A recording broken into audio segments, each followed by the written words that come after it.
Hello guys, magluluto po tayo ngayon ng pork pochero. So ang mga sangkap po na kakailanganin natin ay syempre ang ating pork.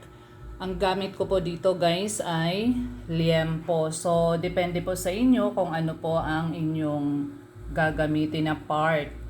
At kailangan din po natin ng bagyo beans, ng pechay, ng repolyo, meron din po tayong saging saba, carrots, patatas, meron din po tayong pork and beans, tomato sauce, chorizo, meron din po tayong bawang, sibuyas, at kamatis. So, gagamit din po tayo dito guys ng paminta, patis or asin, oil, and water. So, tara na po, samahan niyo po akong magluto ng pork pochero with pork and beans. So, ayan guys, mainit na ang ating oil. Kaya ilagay na natin ang ating sibuyas.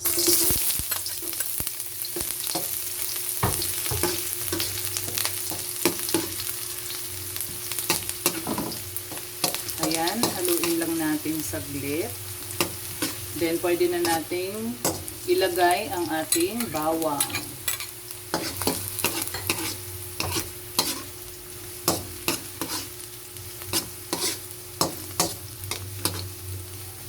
Ang ingay ng kawali.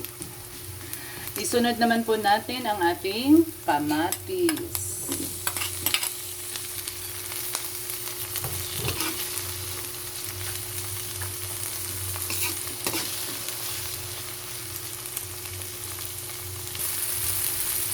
At ilalagay na po natin ang ating pork.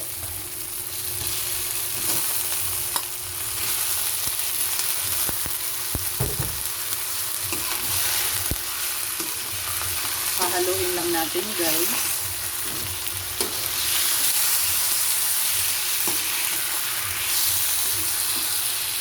At hintayin natin na mag-light brown. So ihahalo lamang natin dito sa ating ingredients.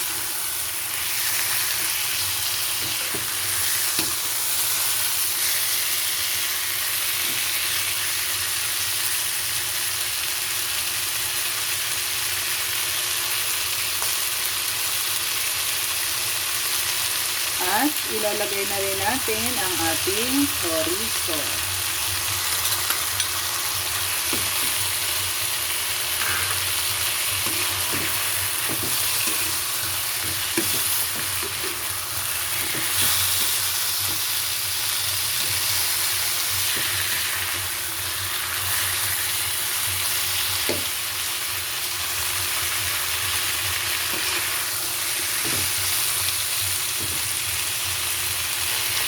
So, ayan po, medyo nag-light brown na ang ating pork. So, pwede na natin lagyan ng tubig. Ayan. So, haluin lang po natin.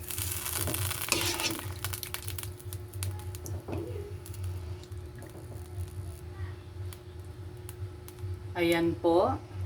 At ilagay na rin natin ang ating tomato sauce. Ayan. So, konti lang ang ilalagay ko. So, nasa sa inyo po guys kung lalagyan nyo pa ng tomato sauce kasi po meron tayong pork and beans. Kaya konting tomato sauce lang ang nilagay ko. So, ayan po. Pakuluin lang natin hanggang sa lumambot ang ating pork. So, tatakpan lang po natin. So, ayan po guys. Malambot na yung ating pork. Kaya ilalagay na natin ang ating mga gulay. So, ilagay na natin ang ating carrots at ang ating patatas. Ilagay na rin natin ang ating saging saba. Ayan.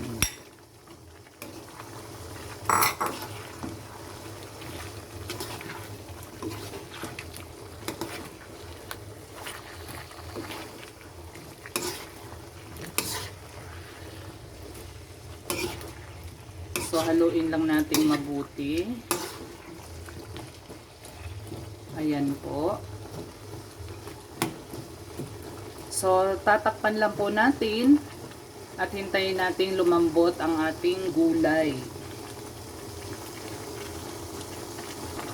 So, ayan po guys, medyo malambot na ang ating mga gulay. Pwede na po nating ilagay ang ating pork and beans. So, ayan.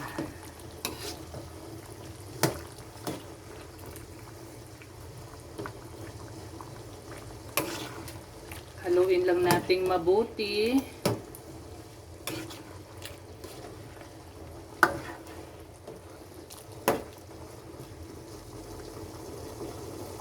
At lagyan natin ng paminta. Lagyan na rin natin ng konting patis or asin, kung ano po ang gusto nyo guys. So, haluin lang natin.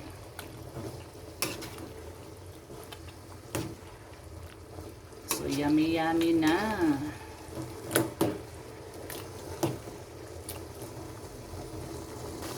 So, ayan guys, pwede na po natin ilagay ang ating Baguio beans.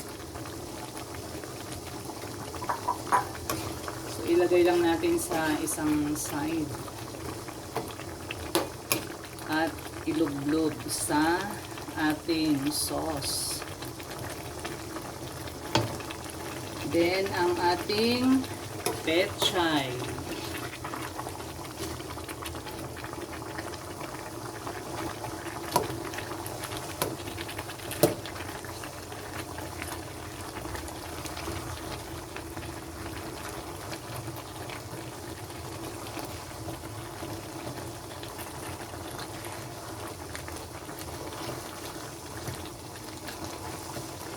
At ang ating repolyo.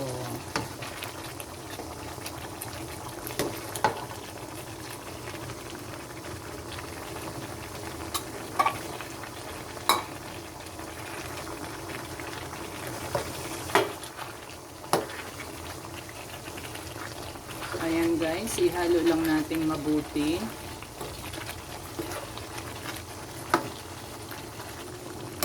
So, ayan na po guys, ang ating pork puchero with pork and beans. Ayan, malapit na po siyang maluto. So, depende po sa inyo guys kung gusto nyo ng gulay na crunchy. Ayan. Huwag nyo pong masyadong lutuin. So, ayan na po guys, ang ating pork puchero with pork and beans. Thank you guys for watching. Maraming salamat po sa pagsama. God bless. Have a nice day.